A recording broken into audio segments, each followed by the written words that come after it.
अस्सलाम वालेकुम, कैसे हैं आप सब। तो आज हम स्टार्ट करने जा रहे हैं एक्सरसाइज 3B का क्वेश्चन नंबर 1। तो मेरे पास ये बुक 2 है जिसको हम D2 भी बोलते हैं और उसका ये अपडेटेड 7th एडिशन मेरे पास मौजूद है, यानी न्यू एडिशन। इस न्यू एडिशन का ये चैप्टर नंबर 3 चल रहा है। मैंने इस चैप्टर के नेम से एक सेपरेट प्लेलिस्ट बना दी है, उसका लिंक नीचे डिस्क्रिप्शन में दे दिया है।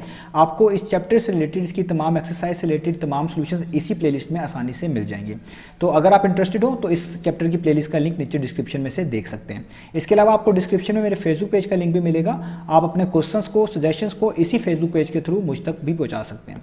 तो आइए स्टार्ट कर लेते हैं क्वेश्चन नंबर 1 को। मैंने इसकी स्टेटमेंट नीचे नोट डाउन कर ली है, वहीं से हम इसको रीड करेंगे, समझेंगे और सॉल्व करेंगे। तो अब आपको सामने स्क्रीन पर क्वेश्चन नंबर 1 की स्टेटमेंट नजर आ रही है। यहां पे लिखा हुआ है अ bag priced eight PKR 580। PKR stand for Pakistani rupees. तो एक बैग की ओरिजिनल प्राइस कितनी है? 580 रुपीज, जो कि स्टार्ट में बताई गई है। इज सोल्ड फॉर PKR 464, यानी इसी बैग को जिसकी ओरिजिनल प्राइस 580 रुपीज़ की बनती है, इसको बेचा कितने का जा रहा है? इसको बेचा जा रहा है 464 रुपीज़ पे। तो एक बात तो क्लियर ही आपको होगी कि ओरिजिनल सेलिंग प्राइस आपको ही बताई हुई है स्टार्ट में। तो बैग की ओरिजिनल सेलिंग प्राइस पहले कितनी थी? 580 रुपीज़, लेकिन अब इसको बेचा जा रहा है इससे कम कीमत पे, यानी 464 रुपीज़ पर। तो जब कीमत कम पे बेचा जा रहा हो जबकि ओरिजिनल सेलिंग प्राइस ज़्यादा की बनती हो, तो इसका मतलब है ये डिस्काउंट का केस है। आपको इस बैग पे कोई डिस्काउंट मिल रहा है, या आप कह सकते हैं इस बैग पे डिस्काउंट लगा हुआ है, तभी आपको 580 का बैग 464 रुपीज़ में दिया जा रहा है, या उनकी तरफ से कहें तो बेचा जा रहा है। आगे क्वेश्चन में देखते हैं क्या लिखा हुआ है। तो लिखा हुआ है फाइंड द परसेंटेज डिस्काउंट। आपने डिस्काउंट को इन टर्म्स ऑफ परसेंटेज लिख के दिखाना है जो आपको मिल रहा है इस बैग के ऊपर, या आप यूं भी कह सकते हैं आपने परसेंटेज डिस्काउंट निकाल कर दिखाना है।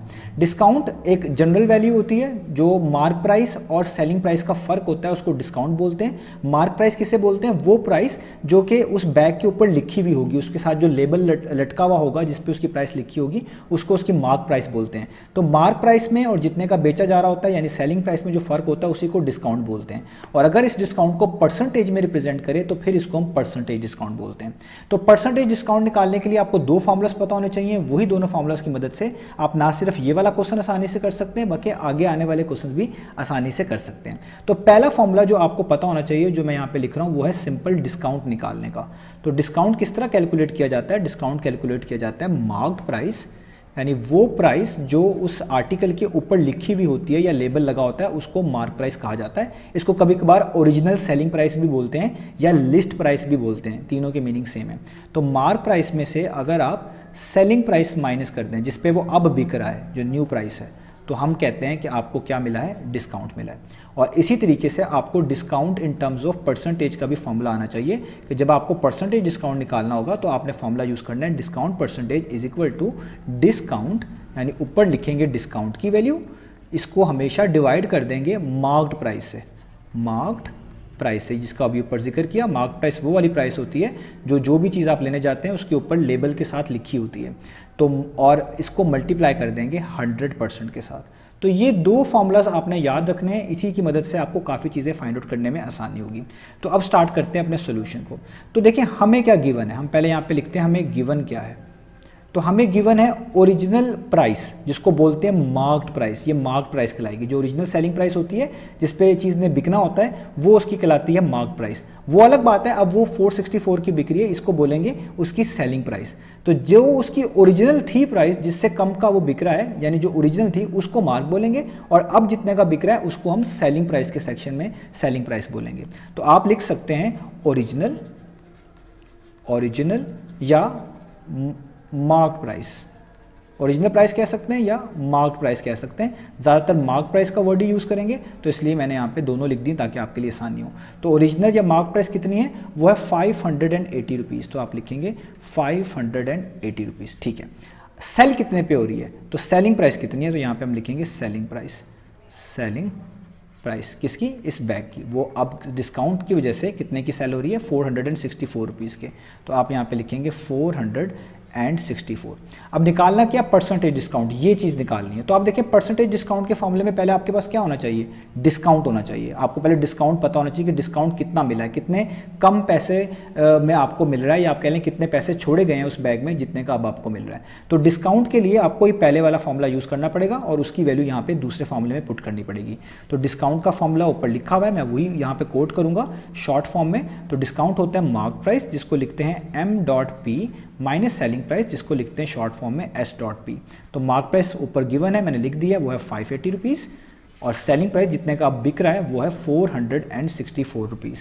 अब आपने जस्ट इन दोनों वैल्यूज़ को क्या कर देना, माइनस। तो जो माइनस करके आंसर आएगा उतना पैसों का डिस्काउंट आपको मिला है, उतने पैसे आपको नहीं देने हैं।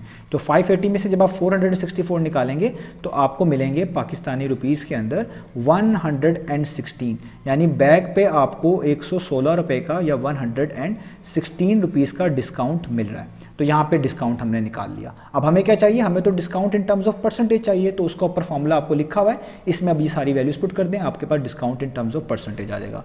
तो मैं यहाँ पे लिखूंगा हमें क्या चाहिए, हमें चाहिए discount in terms of percentage, जिसका फॉर्मूला क्या होता है कि ऊपर लिखना पड़ता है डिस्काउंट, नीचे आपको लिखनी पड़ती है मार्क प्राइस, जिसको मैं शॉर्ट फॉर्म में लिख रहा हूँ M.P stands for mark price, multiply by 100% से उसको मल्टीप्लाई कर देना होता है। तो डिस्काउंट कितना है, अब ये निकाला है, आप देख सकते हैं 116, तो ऊपर आएगा 116। मार्क प्राइस कितनी थी, क्वेश्चन के अंदर मार्क प्राइस, जिसको ओरिजिनल सेलिंग प्राइस भी बोल सकते हैं, वो है 580 रुपीज़। तो यहाँ पे आपको लिखना है 580 रुपीज़ और मल्टीप्लाई किससे कर देना है, 100% से। अब आपने इस परसेंटेज के साइन को डिस्टर्ब नहीं करना, ये साथ वैसे ही आता रहेगा, इनमें जो कैंसिलेशन होती है वो आपने साथ साथ करते रहनी है। तो देखें 100 और 580 ये दोनों कैंसिल आउट होते हैं, और 100 आ रहा है तो आपको पता है ये 2 पे भी कैंसिल आउट होगा, 5 पे भी कैंसिल आउट होगा, ठीक है, 10 पे भी कैंसिल आउट होगा क्योंकि इसके एंड पे 0 है। तो जितने बड़े नंबर से कैंसिल आउट कर लेंगे उतने स्टेप्स आसान हो जाएंगे। अगर आप 2 से स्टार्ट करेंगे और फिर आपको आगे करना पड़ेगा, और इस तरीके से करते करते आप तब भी ओरिजिनल आंसर तक ही पहुंचेंगे, लेकिन स्टेप्स थोड़े से बढ़ जाएंगे। तो 100 है तो यहाँ पे 10 टाइम्स 100 होता है, आपको पता है, और 10 को आप बेसिकली 58 से मल्टीप्लाई करेंगे तो 580 होता है। तो ऊपर आ जाएगा 116, नीचे आ जाएगा 58, और यहाँ पे बच जाएगा 10 और 7% का साइन वैसे का वैसे ही। तो यहाँ तक कर लेने के बाद आप देख सकते हैं कि 10 और 58 भी कैंसिल आउट होते हैं, ये दोनों नंबर्स 2 पर डिवाइड होते हैं। तो हम इसको डिवाइड करेंगे तो हम लिख सकते हैं 2 5 टाइम्स कितना होता है 10, और 2 के टेबल में 58 कितने टाइम्स आता है 29 टाइम्स। ये आप डिवाइड करके भी देख सकते हैं, ईजिली आप इसको माइंड में भी कर लेंगे।